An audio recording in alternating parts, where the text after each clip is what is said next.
మేము తెలంగాణలో రబ్బాయి ముక్కా సుక్కా లేనిది నడవదు అని ఈ మధ్య బాగింటున్నా ఇన్స్టాగ్రామ్లో.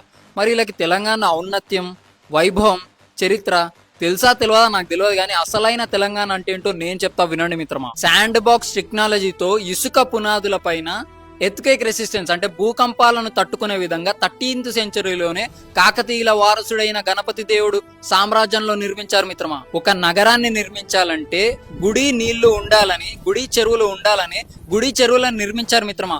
ఈ రోజుకి సుమారుగా 90 ఏళ్లకు పైగా ఆ నీళ్లే ఉపయోగపడుతున్నాయంటే, త్రాగు సాగునీటికి ఉపయోగపడుతున్నాయంటే ఊహించండి వాళ్ళ విజన్ ఎలా ఉందో. ఇక్కడ 13th సెంచరీ, ఇక్కడ 20th సెంచరీ. రామప్ప టెంపుల్ ని యునెస్కో వరల్డ్ హెరిటేజ్ సైట్ గుర్తించింది, కానీ మనం గుర్తించలేకపోతున్నాం మిత్రమా. కాకతీయ వంశస్థులు ప్రోలరాజు, రుద్రదేవ, మహాదేవ, గణపతి దేవ, రుద్రమదేవి, ప్రతాపరుద్రులు పుట్టిన నేల ఇదని గర్వంగా చెప్పు మిత్రమా.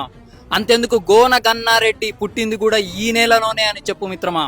జల్ జంగల్ జమీన్ అనే నినాదంతో నిజాం సర్కార్ కి, బ్రిటిషర్స్ కి ఏకకాలంలో వ్యతిరేకంగా ఉద్యమం విస్ఫోటనంలా ఎగిసిన క్రాంతికార గిరిజన యోధుడు కొమరం భీం పుట్టిన నేల ఇదని గర్వంగా చెప్పు మిత్రమా. భూమి కోసం, భుక్తి కోసం, విముక్తి కోసం కొడవలి పట్టిన వీర వనిత చాకలి ఐలమ్మ గారు పుట్టిన నేల ఇదని గర్వంగా చెప్పు మిత్రమా. గెరిల్లా టాక్టిక్స్ వాడి మొఘల్స్ తో పోరాడి ఔరంగజేబ్ కొడుకైన బహదూర్ షా మెడలు వంచి గోల్కొండ కిల్లాలో జెండా ఎగరవేసిన వీరుడు యోధుడు సర్దార్ పాపన్న గౌడ్ పుట్టిన నేల ఇదని గర్వంగా చెప్పు మిత్రమా. ఎంతమంది కవులున్నారు మిత్రమా. నా దేశం భగవద్గీత, నా దేశం అగ్ని పునీత సీత, నా దేశం కరుణాతరంగ, నా దేశం సంస్కార గంగ అని చెప్పిన జ్ఞాన పీఠ అవార్డు గ్రహీత సింగిరెడ్డి నారాయణ రెడ్డి గారు పుట్టిన నేల ఇదని గర్వంగా చెప్పు మిత్రమా. ఇందుగలడు లేడని సందేహము వలదు చక్రి సర్వోపగతుడు ఎందెందు చూచినా నందందే గలడు దానవాగ్రని వింటే అని రాసిన బొమ్మెర పోతన గారు పుట్టిన నేల ఇదని గర్వంగా చెప్పు మిత్రమా.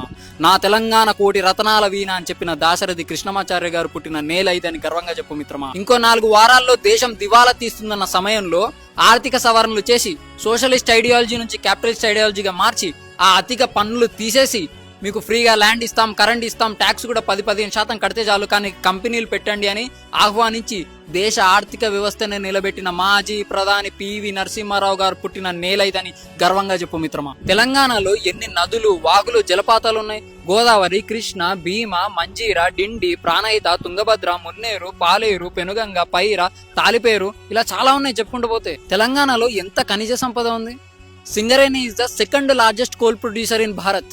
అట్లా గ్రానైట్ ఉంది, లైమ్ స్టోన్ ఉంది, క్రిస్టల్ క్వార్ట్స్ ఉన్నాయి, చాలా ఉన్నాయి ఖనిజాలు. టైం సరిపోక పార్ట్ 2 కూడా చేసాము, stay tune. Last but not least, తెలంగాణోలం రబ్బాయి అనే చెప్పే దాంట్లో ఈ చరిత్ర తాలూకా గర్వంగా అనిపించాలి. ముక్కా సుక్కా లేని నడవదు అనే పలుపు కాదు. జై హింద్.